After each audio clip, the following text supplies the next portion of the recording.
minasyaitonirrajim. Bismillahirrahmanirrahim. Assalamualaikum warahmatullahi wabarakatuh.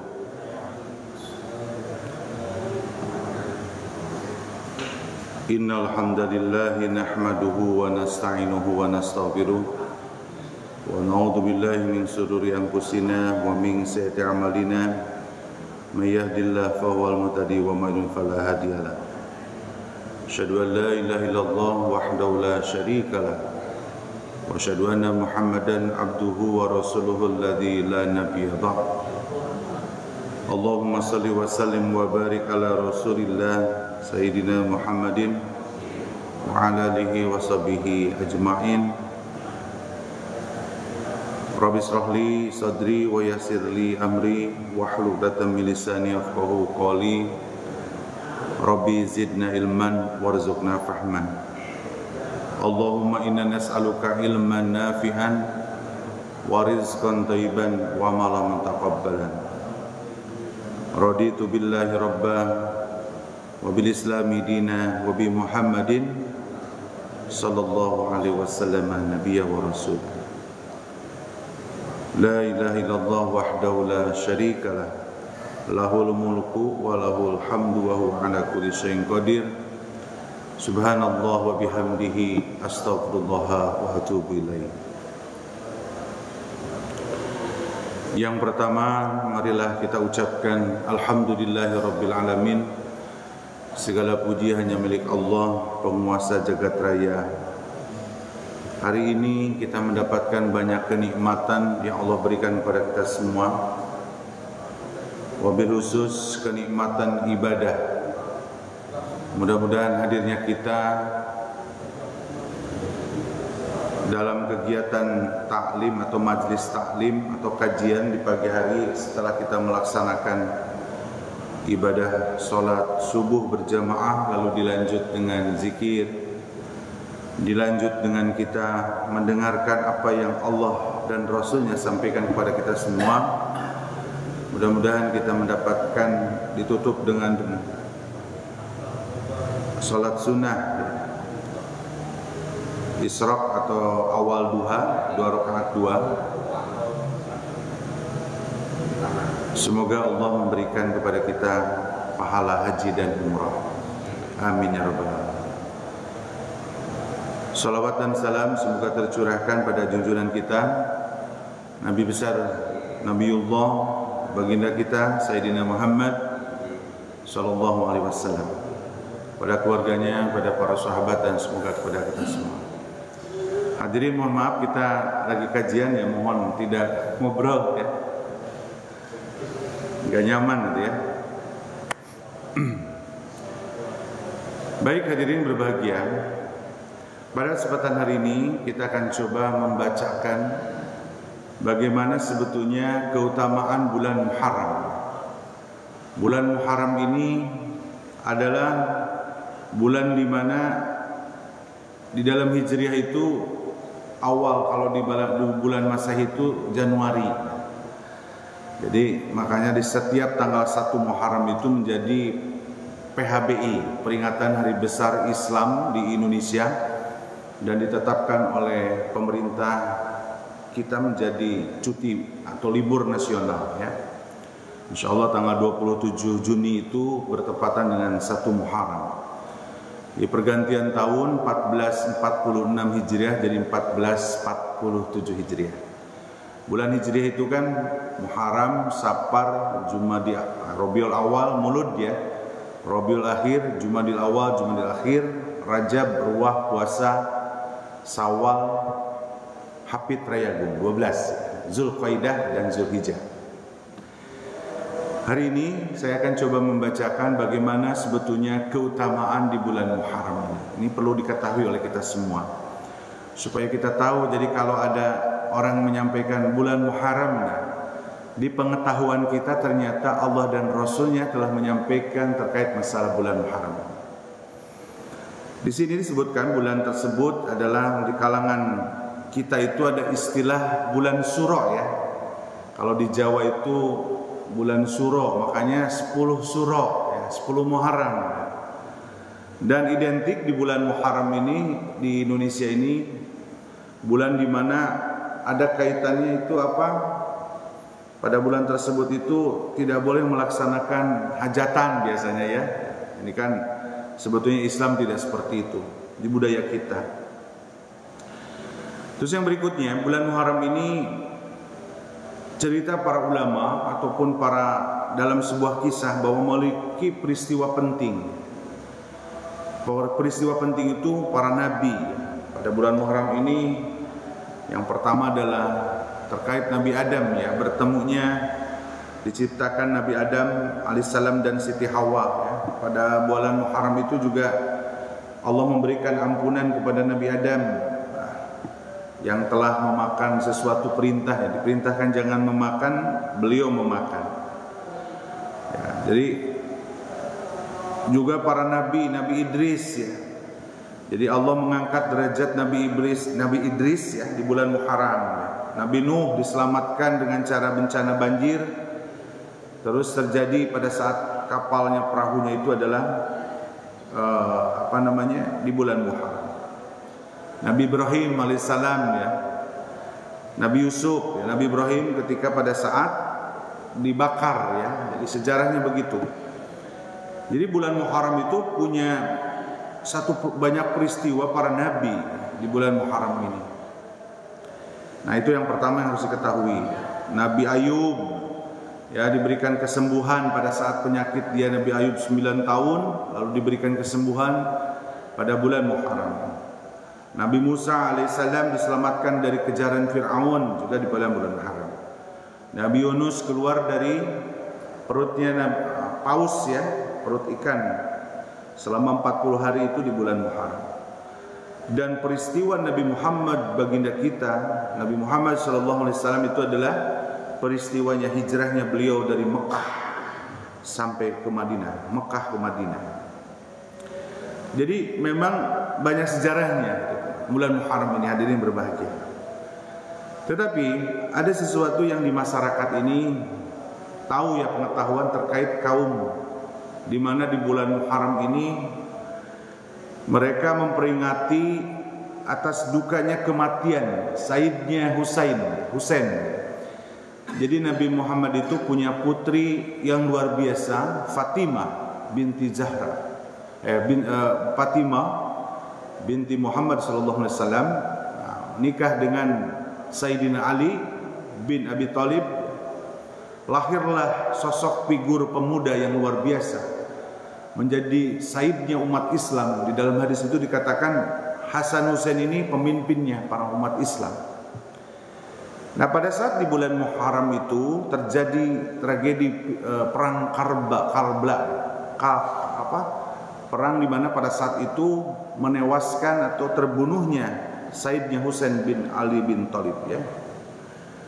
Dan pada saat itu para kaum yang mengkultuskan kepada Sayyid Husain ini akhirnya ada yang disebut niyahah. Niyahah itu kesedihan ketika seseorang meninggal.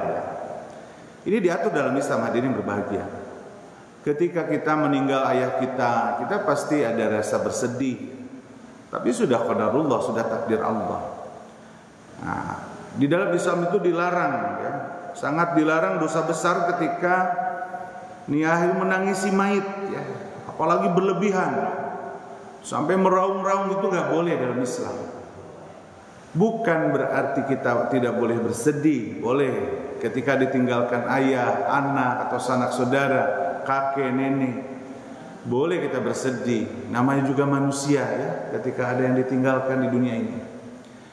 Tapi ketika kita niyah itu jika seorang bersedih menangisi mayit ya, lalu berlebihanlah bahasanya. Makanya itu diantara di dalam konteks fikih itu nggak boleh. Makanya itu perbuatan yang dilarang, termasuk dosa besar ya. Karena diancam dalam hukuman siksa di akhirat nanti, hadirin berbahagia. Sebagaimana dalam riwayat Nabi kita Rasulullah SAW dari Abu Malik ya. Dalam hadis riwayatnya Imam Muslim ya, bahwa ada 4 hal yang akan ada di umatku, kata Rasulullah ya, termasuk perbuatan jahiliyah. Di sini disebutkan kalimatnya arba'un fi ummati min amrihil jahiliyah. Jadi ada 4 perkara, ini kata Rasulullah, bahwa itu perbuatan jahiliyah yang sekarang oleh umatnya Rasulullah itu dilakukan gitu ya. Ini memang luar biasa. Yang pertama itu, padahal orang jahiliyah itu melakukan ini dulu sebelum Rasulullah ditutus di Arab itu ya. Yang pertama itu kata Rasulullah membangga-banggakan kebesaran luhurnya. Jadi yang namanya dulu zaman jahiliyah itu suku-suku ya, kebanggaan ya, bahwa ada suku apa, suku Quraisy, ada suku yang lainnya dan seterusnya. Mereka membangga-banggakan ras sukunya, dan sekarang pun terjadi. Padahal sebetulnya manusia itu semua diciptakannya sama, kemuliaan dari Allah Subhanahu wa taala. Mau suku Jawa, mau ke luar Jawa, mau suku Madura, mau suku apa, Ambon dan seterusnya. Enggak perlu kita membangga-banggakan. Karena Allah itu menciptakan manusia itu sudah beragam, beragam suku, apalagi di Indonesia. Yang selalu ditanyakan oleh presiden kita ya, ada berapa jumlah suku di negara kita ya. Lalu sebutkan 7 suku, nah gitu kan, suku Sunda, suku dan seterusnya. Jangan pernah kita membanggakan, karena Rasulullah melarang dosanya. Yang kedua, kata Rasulullah SAW itu, yang perbuatan jahiliyah itu adalah mencela keturunan. Jadi mencela keturunan itu sebagai perbuatan jahiliyah. Dan yang ketiga adalah mengaitkan turunannya kepada sesuatu, pada hujan, pada binatang, ya. Kuropat lah nantinya. Dan yang terakhir di sini disebutkan kalimatnya bahwa yang sangat ditakutkan oleh, yang dilakukan oleh umat Rasulullah SAW itu nahiyah. Ya. Di sini sebutkan yang keempat itu adalah wanayahatu, niyahah. Ya. Nah itu tadi meratapi atau istilahnya menangisi ya, mayit. Ya. Makanya ini sebetulnya yang terjadi pada saat ketika ada satu kaum di mana ketika Said Husain meninggal memperingati. Ya kalian teman-teman kan tahu ya, hadirin berbahagia, kalau di YouTube itu banyak orang memperingati tanggal 10 Muharram itu, pada bulan Muharram ini menjadi bulan yang sakral buat kaum Syiah ya. Dia melukai, menampar dan seterusnya. Padahal Rasulullah SAW itu melarang ya. Ini sebetulnya mereka itu yang melakukan itu tidak melihat hadis Rasulullah SAW. Dalam hadis riwayat Imam Muslim dan Bukhari, muttafaqun alaih ya, dari Abdullah bin Mas'ud radhiyallahu an, Rasulullah bersabda begini, "Laisa minna min latamil khududa wa syaqqal juyuba wa da'i bid'awatil jahiliyah." Jadi kata Rasulullah itu tidak termasuk golongan kami, tidak termasuk golongan Rasulullah, siapa saja yang selalu menampar wajahnya, merobek saku dan melakukan amalan jahiliyah. Jadi yang menyiksa diri kita itu nggak boleh. Makanya tadi dalam rakaat kedua saya membacakan surat Ali Imran, surat ketiga ayat 136, ayat 135. Kalimatnya Allah menyampaikan, walladzina idza fa'alu fahishatan aw zalamu anfusahum zakarullaha fastaghfaru lidzunubihim wa may yaghfiru dzunuba illallah wa lam yusirru ala ma fa'alu wa hum ya'lamun. Allah sudah menyampaikan kalau kamu berbuat maksiat, menzolimi kamu sendiri itu, maka dosa besar. Ingatlah sama Allah dan beristighfarlah, memohon ampun kepada Allah SWT. Jadi hadirin, peringatan Said Husain, kematiannya pada saat dibunuh, padahal beliau ini adalah Saidnya umat Islam ya. Jadi pemudanya umat Islam itu Hasan dan Husain, cucunya baginda Rasulullah SAW. Para habaib yang sekarang muncul di dunia ini, itu keturunannya adalah kepada Hasan dan Husain, karena anaknya Rasulullah itu nggak ada yang laki-laki sampai besar, sampai menikah ya. Yang ada itu perempuan. Itu adalah yang dimuliakan Fatimah ya. Paling bontot ya, bungsunya, putrinya Rasulullah SAW. Dari situ ada darahnya Rasulullah SAW, disebut duriyah, keturunan. Tapi sebetulnya Rasulullah sudah mengatakan pada kita bahwa masalah manusia itu Allah menyampaikan di dalam surat Al-Hujurat itu, inna akramakum indallahi atqakum, bahwa kemuliaan seseorang di mata Allah itu bukan keturunan, tapi karena ketakwaan. Bicara keluarganya baginda Rasulullah secara besar itu ada yang muslim, ada yang memang tidak muslim. Tapi duriyahnya Rasulullah, keturunannya dari Hasan Husain ke bawahnya ya, itu adalah ahli bait ya. Tapi yang tetap di mata Allah SWT itu kemuliaannya adalah, yang mulia adalah orang-orang yang bertakwa. Siapapun keturunannya, siapapun sukunya, golongannya, mereka adalah yang ketika melaksanakan perintah Allah dan betul-betul melaksanakan tugas dari Allah sebagai hamba Allahnya, maka itulah yang mulia di mata Allah SWT. Jadi hadirin, perlu diketahui seperti itu ya, bahwa di kalangan kaum, satu kaum itu sebetulnya ada larangan dari Rasulullah SAW. Tetapi mereka mengkultuskan, memuliakannya Sayyid Husain. Oh, itu Sayyid Husain itu, kita jangankan kaum Syiah, kita saja umat Islam semuanya mengakui bahwa cucunya baginda Rasulullah itu adalah Sayyidnya umatnya Islam ya. Tetapi dalam masalah kematian ya, nggak ada kan Abu Bakar, kematian Abu Bakar diperingati, peringatan Umar bin Khattab sama kan dibunuh ya, tidak ada peringatan. Utsman bin Affan dibunuh, tidak ada peringatan. Ali bin Abi Thalib tidak ada peringatan. Tapi pada saat ketika Sayyid Husain, ada satu kaum yang memperingati, dan cara memperingatinya itu dengan melukai dirinya. Makanya kalau di YouTube itu tulis aja, searching peringatan kaum Syiah Syura, 10 Syura, pasti melukai ya. Padahal Allah melarang di dalam Al-Quran surat Ali Imran, janganlah kamu menzalimi diri kamu sendiri. Ini umum kalimatnya ya. Ketika kita punya penyakit asam urat ya, punya penyakit asam urat nih, kata dokter teh kamu jangan makan jeroan, katanya gitu ya kalimatnya. Lalu kita makan jeroan, nah, itu sebenarnya zalim pada diri kita. Nah, kalau udah zalim pada diri kita, berarti bukan berarti jeroannya jadi haram, tidak. Untuk dirinya nggak boleh, untuk dia itu nggak boleh makan jeroan.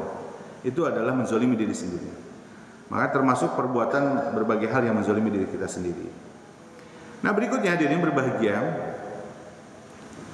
kita tahu bahwa dalam bulan Muharram ini, nah yang ketiga ya, tadi yang para nabi, tadi bulan Muharram itu luar biasa. Nah, yang keempat, Muharram itu salah satu masuknya Arba'atul Hurum, 4 bulan yang dimuliakan oleh Allah Subhanahu wa taala. Di dalamnya itu termasuk bulan Muharram. Ini diterangkan dalam surat At-Taubah surat 9 ayat 36. Allah menyampaikan bahwa ada 12 bulan. Jadi 12 bulan itu Al-Qur'an hadirin. Peredaran bulan ya, namanya juga bulan peredaran. Itu jadi bulan Hijriah namanya, dari Komariah, dari bulan yang dilihatnya bukan dari matahari ya, menjadi Masehi. Nah, Allah menyampaikan bahwa sesungguhnya bilangan di bulan sisi Allah itu ada 12 syahron ya, ada 12 bulan. Kataballahu yauma khalaqas samawati wal ard, Allah sudah mencatat menciptakannya bulan dan bumi atau langit dan bumi. Lalu di antara 12 bulan itu ada arba'atun hurum. Ada 4 bulan dimuliakan Allah Subhanahu wa taala. Nah, ini surat At-Taubah ini bahwa ada 4 bulan. Nah, ini dikuatkan, ditafsirkan oleh hadisnya baginda Rasulullah SAW. Kalau di dalam Al-Qur'an yang disebutkan arba'atun hurum aja 4 bulan. Lalu 4 bulan itu bulan apa saja? Nah, dijelaskan di dalam hadis Rasulullah. Kalau menafsirkan Quran itu kan, kalau ahli tafsirnya, saya menyampaikan aja, saya mah bukan ahli tafsir, hanya hanya menyampaikan saja. Al-Quran ditafsirkan oleh Al-Quran, melihat asbabun nuzulnya, sebab-sebab turunnya, lalu dilihat dikaitkan dengan Al-Quran. Tapi ada juga yang mentafsirkan Al-Quran itu yang Rasulullah terangkan dalam sebuah hadis. Ketika Rasulullah mengatakan dalam surat At-Taubah, pada saat itu ada 4 arba'atul hurum, 4 bulan yang dimuliakan, maka Rasulullah SAW diriwayatkan dari sahabat Abu Bakrah ya, bersabda ya, bahwa arba'atul hurum itu salah satu mutawaliyatun Dzulqa'dah, 3 yang berturut-turut katanya, Dzulqa'dah, Dzulhijjah, Muharram. Jadi berturut-turut ya. Jadi apa? Pertama Dzulqa'dah bulan 11 ya. Dzulhijjah bulan 12. 1 Muharram bulan ke-1. Gitu ya. Wa Rajabu mud. Ini saya kebetulan matanya tidak gini. Muddaral ladina baina Humad wa Sya'ban. Dan 1 bulan itu adalah Warajab, yang menyelang antara mau 1 bulan lagi kepada ya setelah Rajab, Sya'ban kepada Ramadan. Jadi Rasulullah menjelaskan, menafsirkan di surat At-Taubah surat 9 ayat 36 itu, ketika Allah menyampaikan ada 4 bulan yang dimuliakan oleh Subhanahu wa taala, Rasulullah menjelaskan bahwa 4 bulan itu Dzulqa'dah, Dzulhijjah, Muharram, dan 1 lagi Rajab. Nah, hadirin berbahagia. Nah, di sini bulan Muharram itu yang akan kita sebentar lagi akan masuk ya. Dan itu adalah bulan baru, tahun baru ya. Nanti insya Allah, jadi 1 Muharram itu adalah tahun baru Islam. Makanya disebutkan dalam PHBI-nya, peringatan hari besarnya. Di dalam kalender Hijriah ini, sahabat Umar bin Khattab itu pada tahun ke-16. Jadi kenapa munculnya bulan Muharram itu menjadi bulan ke-1 ya? Ini yang meriwayatkannya, yang menetapkannya ada pada saat khalifahnya Amirul Mukminin. Siapa? Umar bin Khattab, Sayyidina Umar bin Khattab ya. Tahun ke-16 Hijriah ya. Jadi bermusyawarah dengan para sahabat, lalu dia diputuskan bulan Muharram adalah bulan pertama. Jadi alasan bulannya itu ya. Penanggalan Hijriah itu pada bulan itu muncul karena adanya hijrahnya Rasulullah, para sahabat dari Mekah kepada Madinah, gitu ya. Jadi pernah Rasulullah SAW mendengar ya, Abu Bakar Umar bin Khattab mendengar dari Rasulullah SAW. Jadi pada saat ketika Umar bin Khattab mau memutuskan bahwa bulan Muharram ini menjadi bulan pertama di bulan Hijriah, itu karena Umar bin Khattab mendengar hadis Rasulullah SAW ya. Jadi berdasarkan ilmu Umar bin Khattab juga ya, ketika seorang sahabat menetapkan sebuah hukum pada saat itu tetap berdasarkan ilmu ya, berdasarkan daripada hadis yang baginda kita Rasulullah SAW. Ketika Rasul mengatakan faman kanat hijratuhu ilallahi wa rasul fa hijratuhu ilallahi wa rasul. Ketika hadis mengatakan terkait masalah hijrah, maka diskusi musyawarah itu para Amirul Mukminin pada saat itu ya. Umar bin Khattab ini presiden ketiga setelah Rasulullah. Rasulullah presiden pertama, presiden kedua adalah Umar Abu Bakar As-Siddiq ya, sebagai khalifah. Baru yang ketiga Amirul Mukminin, pemimpinnya orang mukmin adalah Umar bin Khattab. Jadi Muharram itu pada saat disebutkan bulan pertama itu pada saat zamannya Umar bin Khattab. Gitu ya. Banyak para ulama menjelaskan, Ibnu Hajar rahimahullah ya, bahwa mulianya bulan ini sampai Nabi Muhammad SAW itu disebutkan bulan Muharram itu syahrullah, bulan Allah. Jadi dulu itu zaman jahiliyah itu Muharram ini bulan top lah gitu ya. Sebelum diperintahkannya puasa Ramadan, hadirin. Jadi bulan Muharram itu syahrullah ya, bulannya Allah. Makanya waktu awalnya itu kalimatnya bahwa di zaman jahiliyah itu bulan Muharram ini bulan yang sakral ya, dan bulan yang hebat lah pada saat itu. Tetapi baginda Rasulullah SAW sampai mengatakan Syahrullahul Muharram ya. Jadi bulan Muharram ini adalah bulannya Allah. Sampai kalimatnya fadlu siyamu ba'da Ramadan. Paling afdol puasa setelah puasa Ramadan. Apa? Syahrullahul Muharram. Puasa di bulan Allah yaitu adalah Muharram. Makanya hadirin, yang namanya puasa sunnah, kalau puasa Ramadan kan wajib ya. Yang paling afdol puasa itu adalah di bulan Muharram. Kemarin kan saum Arafah. Saum Arafah itu bisa menghapus dosa sebelum, bisa menghapus dosa 1 tahun ke depan Rasulullah. Tapi ketika bicara fadlul siyam, paling afdolnya puasa sunnah setelah puasa Ramadan, Rasulullah mengatakan Syahrullahul Muharram. Puasa di bulan Allah yaitu bulan Muharram ya. Jadi jangan sampai tidak saum nih di Muharram ini. Nanti kita sampaikan tanggal berapa yang harus ada perbedaan di masyarakat ya terkait masalah puasa. Yang penting mah ulah riweuh ya. Jangan sampai bahwa yang puasa tanggal sekian jadi ribut ya. Tapi yang jelas hadirin, di dalam hadis ini fadlu siyam. Jadi tidak dikatakan tanggalnya nih di dalam hadis ini. Pokoknya kalau kamu saum di bulan Syahrul Muharram, Syahrullahul Muharram, bulannya Allah Muharram itu terbaik setelah puasa Ramadan gitu kalimatnya. Jadi sangat rugi sekali kalau umat Islam tidak puasa di bulan Muharram ini. Dan bulan Muharram itu tadi disampaikan termasuk 4 bulan yang dimuliakan oleh Allah Subhanahu wa taala. Ya. Jadi kalimatnya begini. Kenapa bulan suci ini dinamai Muharram itu? Ada beberapa pendapat ya. Muharram ini kenapa kalau kata bahasa Arab ya, Muharram itu dari kata haram ya. Kan kata haram itu dasar kalimat kita ya. Haram-haram ya gitu ya. Enggak boleh, larangan ya. Dilarang kalau haram itu. Makanya kalau ke Mekah ada haram haji, dilarang jangan. Ketika orang mau masuk ke makamnya Rasulullah mau berlebihan oleh askarnya dilarang, haram haji, haram, diusir.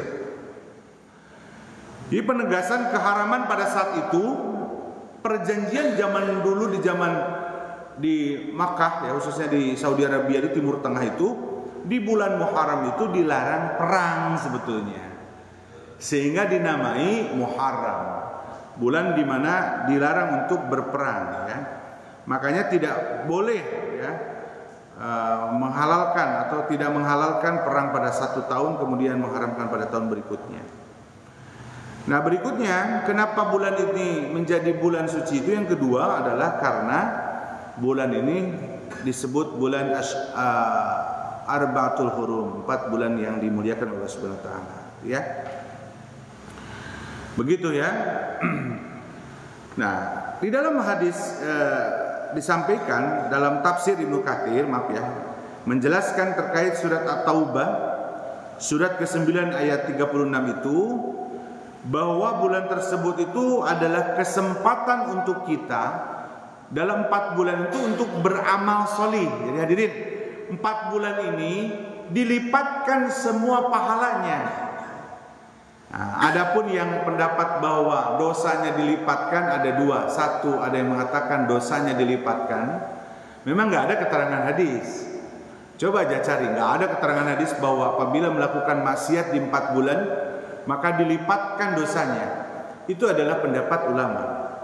Ya. Ada yang mengatakan kalau dosa tidak, karena bertentangan dengan sifatnya Ar-Rahman Ar-Rahim. Bertentangan dengan Al-Quran surat Al-An'am, fa idza jal hasanah, apabila kamu melakukan sebuah kebaikan maka 10 pahalanya. Tapi kalau kamu berbuat kemaksiatan dosa maka 1.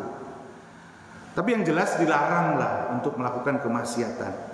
Jadi hadirin berbahagia. Nah, salah satunya ibadah yang sangat beramal solih dan yang dicontohkan oleh baginda Rasulullah SAW itu diperintahkan adalah puasa di bulan Muharram. Nah, puasanya gimana di masyarakat itu hadirin? Ada orang yang karena perintah memperbanyak saum, kalimatnya begini, ya. Nih, hadis Rasulullah SAW itu, ya. Rasulullah itu tidak ada satupun bulan yang lebih banyak puasanya itu pada saat di bulan Muharram. Makanya dari situ berpendapat para ulama memperbanyak puasa di bulan Muharram itu silahkan. Makanya ada tanggal 1, 2, yang 1 Muharram puasa, 2 Muharram puasa. Beda dengan tanggal 1 Zulhijjah, ada hadisnya muncul. Rasulullah mengatakan menafsirkan bahwa 10 hari itu di bulan Zulhijjah. Ada hadisnya, walaupun itu ada yang mendoifkan bahwa kalau kamu berpuasa dari tanggal 1, tanggal 9 itu adalah puasa yang luar biasa sampai melebihi pahalanya jihad. Makanya muncul tanggal 1 Zulhijjah puasa, 2 Zulhijjah. Di Muharram itu dalilnya adalah memperbanyak saum. Jadi harus jelas nih. Makanya muncul ada yang puasa tanggal 1 Muharram, 2 Muharram, 3 Muharram. Gak apa-apa, silahkan. Karena puasa itu adalah betul-betul salah satu ibadah yang untuk mendekatkan diri kepada Allah Subhanahu wa taala. Walaupun dalilnya adalah ijtihad dari para ulama, ya. Begitu ya. Nah, tapi ada juga yang saum di masyarakat itu, hadirin. Itu Tasu'a. Tasu'a itu tanggal 9-nya. Karena memang diperintahkan oleh Rasulullah. Nanti saya sampaikan hadisnya. Jadi yang kedua, ada yang puasa itu tanggal 9 dan tanggal 10. Tanggal 9-nya di puasa, besoknya tanggal 10 puasa juga. Nah ini bangga, silahkan. Ini tanggal 9 dan tanggal 10 tekstual hadisnya ada, hadirin. Ya. Baru yang ketiga pendapatnya, bukan pendapat, ada di masyarakat itu yang tanggal 10 saja. Boleh semuanya dilakukan. Namanya juga ibadah ya, puasa. Mudah-mudahan yang penting jangan sampai kita saya urusan masalah bilangan saum di bulan Muharram. Nah, ada orang itu begini, karena diperintahkan memperbanyak puasa di bulan Muharram, maka dia melakukan puasa yang diperintahkan setiap bulannya. Puasa Daud, 1 hari buka, 1 hari batal, 1 hari buka terus. Tanggal 1 saum, tanggal 2 batal, tanggal 3 saum, 4 batal, 5 saum, 6 batal, 7 saum, 8 batal, 9 saum. Nah, tapi tanggal 10-nya harus saum karena tanggal 9, 10 perintahnya ada. Mau dilanjut nanti boleh. Ayyamul bidnya tanggal 12, 13, 4 atau 13, 14, 15. Pertengahan bulan, 3 hari. Silahkan saum. Lanjut lagi dengan Daudnya. Tanggal 16 tidak, 17 saum, 19 saum dan seterusnya. Memperbanyak saum karena Rasulullah ketika bulan yang memperbanyak saum itu adalah di bulan Syahrullahil Muharram. Ya, jadi begitu.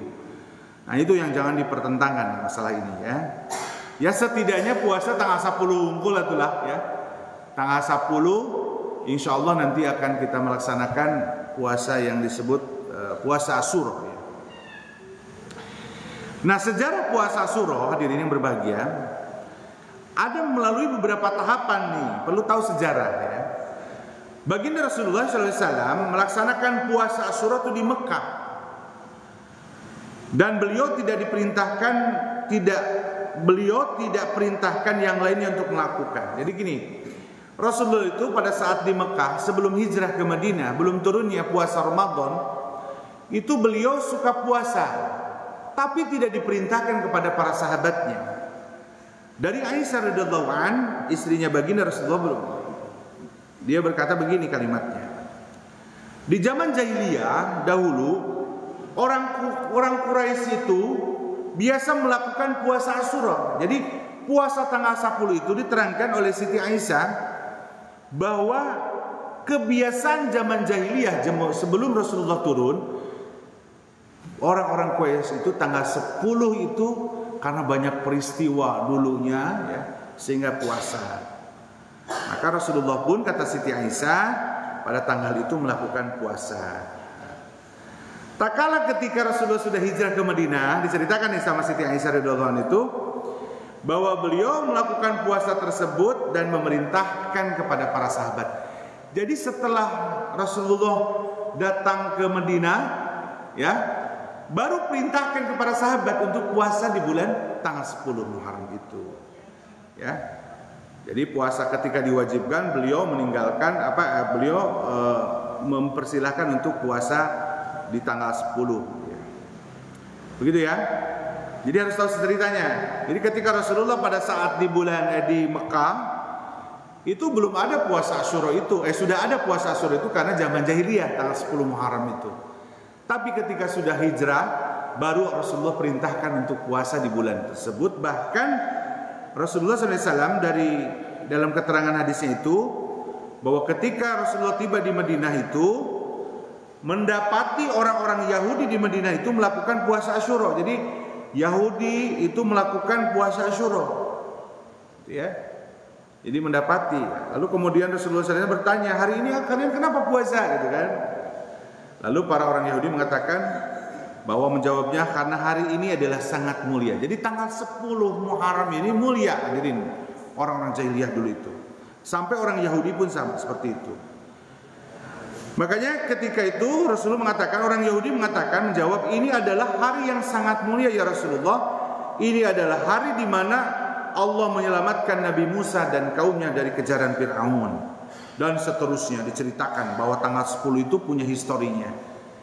Nah, Rasulullah SAW lantas menjawab, kita seharusnya lebih berhak dan lebih utama mengikuti Nabi Musa alaihissalam daripada kalian. Lalu diperintahkan Rasulullah memerintahkan kepada kaum muslimin untuk berpuasa di tanggal 10. Ini hadis riwayat Muslim, ya. Nah, kalimatnya begini hadirin. Jadi saya ulangi sejarahnya. 10 Muharram itu sebelum Rasulullah ditugaskan pun orang-orang jahiliyah sudah saum. Tapi pada saat di Mekah Rasulullah sudah diangkat sebagai nabi dan rasul, belum diperintahkan pada saat di Mekah itu puasa di tanggal 10 Islam itu. Tapi Rasulullah kata Siti Aisyah biasa saum. Setelah hijrah ke Madinah, baru Rasulullah melihat kebiasaan Yahudi, tanggal 10 ini adalah hari mulia, lalu diperintahkan untuk saum. Pertanyaannya, apakah Nabi Muhammad SAW itu meniru-niru kaum Yahudi atau kaum jahiliyah dulu? Tidak, hadirin yang berbahagia, kalimatnya tidak. Al-Quran dalam surat An-Najmu, dalam An-Najmu itu Rasulullah SAW diterangkan kata Allah Subhanahu Wa Taala itu, wa ma yantiqu anil hawa in huwa illa wahyu yuha. Apa yang diucapkannya oleh Rasulullah itu semuanya wahyu dibimbing oleh Allah Subhanahu Wa Taala. Jadi ketika kalimat cenah Rasulullah ge nyerupai ya umat yang lain, meniru-niru kaum yang lain kan nggak boleh dalam Islam. Dalam kata Ibnu Umar, Rasulullah SAW bersabda, "Man tashabbaha biqaumin fahuwa minhu." Barang siapa yang menyerupai sebuah kaum maka akan termasuk kaumnya. Makanya setiap budaya-budaya yang dilakukan oleh kaum itu jangan kita tiru. Ya, hadirin, kaum Yahudi, kaum Nasrani, kaum Majusi, pokoknya budaya-budaya yang lain itu jangan kita tiru. Kalau itu lahir dari budaya kaum, perintahnya dari Rasulullah, haram hukumnya. Makanya di masyarakat itu kayak seperti ulang tahun, hadirin, mohon maaf ya, ini saya tidak memperdebatkan. Ulang tahun itu adalah budaya Nasrani dan Yahudi. Tapi oleh umat Islam itu ditiru. Bagaimana merayakan hari ulang tahun di hari kelahirannya? Ya. Ini sebetulnya ada dua pendapat. Yang pertama adalah melarang. Seperti saya melarang kepada anak saya, keluarga saya tidak ada yang memperingati hari ulang tahun. Ayo kita merayakan dan seterusnya. Karena Rasulullah mengatakan man tashabbaha biqaumin fahuwa minhum. Tapi pendapat yang kedua, gak apa-apalah gitu ya, hari lahir, tapi dengan perilaku yang baik. Kadang mengundang ya di ulang tahun anak-anak miskin, dikasih santunan tanggal 1, bukan tanggal 1 tanggal lahirnya. Ada yang membuat sejarah di tanggal itu. Tapi sebetulnya hadirin, Rasulullah itu tidak meniru ya. Dan bahkan dalam hadisnya Rasulullah dalam riwayat Abu Daud dan Ahmad, bahwa tidak boleh kita meniru-niru kaum-kaum yang lain, termasuk budayanya. Sampai hadis Rasulullah dalam At-Tirmidzi pun, laisa minna man tashabbaha bi ghairina. Bukan umatku. Kalau orang yang suka niru, ya, meniru-niru kaum yang lain, ini hadirin hati-hati. Jangan pernah kita meniru budaya perilaku kaum yang lain. Tapi yang kita lakukan adalah perilaku kita adalah harus perilaku akhlakul karimah yang dicontohkan oleh baginda Rasulullah SAW. Gitu ya. Nah, jadi terkait masalah itu, terkait masalah Rasulullah itu tahapan yang pertama itu seperti itu. Nah, tapi pada saat menjelang mau meninggal, hadirin yang berbahagia, Rasulullah itu sempat tidak melakukan saum. Jadi ketika Rasulullah mengatakan supaya menselisihi, tidak menyerupai Yahudi Nasrani, mereka puasa di tanggal 10 saja. Rasulullah mengatakan bahwa di dalam hadisnya itu Rasulullah melakukan puasanya itu dilaksanakannya itu tanggal 10 dan menselisihi supaya tidak hanya 1 hari. Gitu ya. Jadi kalimatnya itu boleh menselisihi itu dengan dalam kalimat ini boleh tanggal 9-nya atau boleh tanggal 11-nya. Tapi kenapa banyak orang yang tanggal 9? Karena ada hadis terkait Tasu'a, ya, bahwa puasa tanggal 9 itu muncul dari Rasulullah SAW, gitu ya. Ini ya, di dalam hadisnya begini kalimatnya. Ini luar biasa ya, banyak sekali, ini panjang sekali terkait masalah Muharram ini. Cuma waktunya ya, kita tidak bisa ini, baru udah sebentar lagi. Nah, kalimat pertama ya, Rasulullah SAW tadi saya sampaikan dari Siti Aisyah, dari Aisyah radhiyallahu an, wa ma ra'aitu Rasulullah, saya tidak pernah melihat baginda Rasulullah sallallahu alaihi wasallam istakmala siyamu syahr, bahwa berpuasa penuh selain di bulan Ramadan, syahrul Ramadan. Wa ma ra'aitu fi syahrul aktsaru minhu siyamu fi Sya'ban. Nah, di sini disebutkan beliau, aku tidak pernah melihat beliau banyak puasa selain di bulan lain itu, selain di bulan Ramadan itu adalah di bulan Sya'ban. Ya. Tetapi Rasulullah SAW mengatakan bahwa di tanggal 10 Muharram itu dari Abu Qatadah, bahwa Rasulullah mengatakan bahwa wasu'ila an shaumi yaumi Arafah yukaffiru sanati madi awal baqiyah, ya, bisa menghapus saum Arafah itu 1 tahun dan 1 tahun sebelum dan 1 tahun setelahnya. Tapi kalau wasu'ila an shaumi yaumi Asyura, tapi kalau tanggal 10 Muharram itu yukaffiru sana al-madiyah, jadi hanya menghapus dosa sebelumnya, ya, setahun yang lalu. Nah, yang tadi saya sampaikan menselisih itu dialognya Rasulullah SAW pada saat ketika beliau setelah mengeluarkan hadis ini, beliau tidak melaksanakan apa yang disampaikannya oleh dirinya, oleh bagindanya. Nah, ada yang bertanya kepada Rasulullah, ya, pada saat itu berkata, ya Rasulullah, wahai Rasulullah, hari ini adalah hari yang diagungkan oleh Yahudi dan Nasrani. Pada tanggal 10 Muharram itu begini, ya Rasulullah, innahu yaumu tu'adzimu al-yahudu wan nasara, katanya. Tanggal 10 itu adalah hari di mana diagungkan oleh Yahudi dan Nasrani. Ya. Fa idza kana amul muqbal, ya, apabila tiba tahun, insyaallah jika Allah mengendaki, kita akan berpuasa pada hari, di sini kalimatnya nih, insyaallah sumnal yauma tasi'a. Nah itu kenapa muncul tanggal 9 itu, karena ada hadis ini. Kata Rasulullah, nanti tahun depan mah kita puasanya dengan tanggal 9 supaya membedakan antara Yahudi dan Nasrani. Maka muncullah di Muharram ini puasanya tanggal 9, tanggal 10. Tapi adapun kita mau puasa tanggal 10 aja boleh.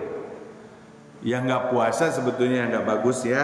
Kita berarti tidak ini kan sunnahnya baginda Rasulullah SAW. Nah, kalau Rasulullah itu katanya kalau kita tahun depan melewati lagi pada bulan Muharram, nanti puasa tanggal 9-nya ya, tanggal 10 supaya menselisihi daripada kaum Yahudi dan Nasrani. Jadi tidak menyerupai, gitu ya. Paham ya? Ini semua berdasarkan hadis Rasulullah SAW. Nah, di sini disebutkan dalam hadis riwayat Muslim itu belum sampai tahun depan Nabi Muhammad SAW sudah meninggal dunia. Hadis ini, ya, diterangkan oleh Ibnu Abbas, pamannya baginda Rasulullah, mengatakan hadis itu sudah dikeluarkan pada saat sebelum Muharram, tapi pada saat bulan Muharram Rasulullah sudah meninggal. Jadi para sahabat itu mulai pada saat diperintahkannya tanggal 9 untuk menselisihi bulan Muharram itu adalah pada saat setelah Rasulullah, sebelum Rasulullah meninggal 1 tahun sebelumnya, ya. Jadi tahapannya begitu ya. Jadi dalam sejarah itu bahwa puasa di bulan Muharram ini ada perbedaan 3. Satu, ada yang tanggal 1 sampai tanggal 10 noyod, yang kedua ada tanggal 9 dan 10, ada yang ketiga tanggal 10 aja. Semua niatkan bahwa puasa itu adalah niat karena Allah Subhanahu wa taala, bahwa karena Rasulullah memerintahkan kita puasa di bulan Muharram ini pada bulan Asyura. Apa kata Rasulullah bonusnya? Barang siapa yang puasa di bulan Muharram di tanggal 10, kalau diselisih tanggal 9, apa kalimatnya tadi? Adalah akan diampuni dosa 1 tahun sebelumnya. Hebatnya, kamari puasa Arafah 1 tahun sebelumnya, 1 tahun setelahnya. Sekarang Muharram tanggal 10, 1 tahun sebelumnya. Gimana nggak masuk surga kita ya? Tiap tahun ada ampunannya. Ya Allah Akbar ya, Masya Allah. Hebatnya Islam. Luar biasa ya. Hadirin berbahagia, itulah kesempatan pada kesempatan hari ini. Pada prinsipnya keutamaan bulan Muharram ini luar biasa. Dan pada saat nanti besok tanggal 1 Muharram, kita sebetulnya yang namanya ada orang itu yang perilakunya berbeda itu, maaf yang terakhir ini, ada doa di akhir tahun ya. Ada yang sholat pada saat mau menjelang akhir tahun, tapi ada juga yang tidak. Jadi jangan berdebatlah kalau masalah itu, karena ilmunya semuanya juga punya dasar ilmu. Tapi pertanyaannya, apakah ilmunya itu sesuai dengan perintah Rasulullah atau tidak? Pembahasannya saya tidak membahas itu. Tapi yang jelas bahwa Islam mengajarkan evaluasi bermuhasabah itu bukan tiap tahun. Ya, kalau anggaran betul, anggaran pemerintah itu tahun hitungannya, Januari Desember gitu ya. Baru Januari awal anggaran baru, Desember akhir anggaran pemerintah. Kalau evaluasi diri itu diperintahkan dalam Islam itu setiap hari. Jadi kalau setiap hari itu kita harus mengevaluasi diri. Perjalanan dalam sehari ini banyak amal solihnya atau banyak maksiatnya. Makanya perintahnya itu mengevaluasi diri itu setiap hari. Itu ya. Di mana itu? Di dalam Al-Qur'an, surat Az-Zariyat, surat 51 ayatnya 18. Allah menyampaikan kebiasaan ahli surga di dunianya itu setiap harinya dia mengevaluasi diri. Jadi kalau kita mau bagus hidup ini, setiap hari evaluasi. Kapan tempatnya? Disampaikan di dalam Al-Quran itu, wabil ashari hum yastaghfirun, pada saat di waktu sahur. Jadi menjelang subuh tadi, hadirin, ketika hadirin bangun jam 4, sholat tahajudnya karena yang ringkas 2 rakaat 1 rakaat ya, yang penting witir 3 rakaat. Nah, evaluasi di situ beristighfar, memohon ampun kepada Allah. Lihatlah dalam sehari itu saya tadi ngapain aja ya kemarin ya. Aduh ya Allah, saya mohon maaf, astagfirullahaladzim, beristighfar. Tempatnya mengevaluasi itu di dalam Al-Quran, wabil ashari hum yastaghfirun, pada saat di waktu sahar. Jadi hadirin, setiap hari ada tempat evaluasi. Jangan ditunggu-tunggu per tahun. Itu mah acara seremonial aja supaya ada acara judulnya. Menjelang Muharram ada ulama yang ceramah mengisi di bulan 1 Muharram pada tahun baru Islam. mengevaluasi dalam 1 tahun nggak apa-apa. Tapi perintah Al-Qur'annya mengevaluasi itu tiap hari hadirin, supaya kualitas kita itu meningkat setiap harinya. Kalau 1 tahun kan kepanjangan gitu ya. Nah, tapi kalau 1 hari itu setiap hari kita bisa, tadi itu saya tadi bersikap ke si A begini ya. Lalu bertaubatlah sama Allah, lalu minta maaf kepada orang tersebut besoknya. Begitu ya. Jadi hadirin berbahagia, maka pada kesempatan hari ini hikmah daripada bulan Muharram ini adalah yang penting. Muharram ini adalah syahrullah, bulannya Allah. Mari pada kesempatan hari ini kita isi dengan bulan Muharram ini dengan ibadah-ibadah yang berkualitas, karena dilipatkan, karena termasuk 4 bulan yang dimuliakan oleh Subhanahu wa taala.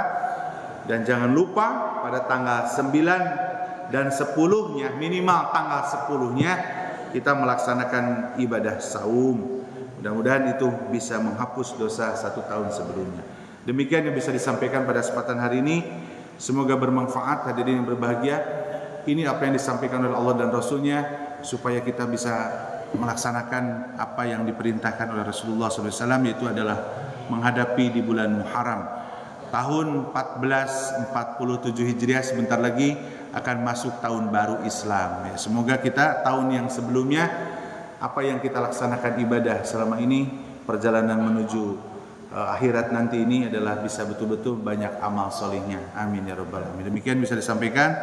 Terima kasih atas perhatiannya. Mudah-mudahan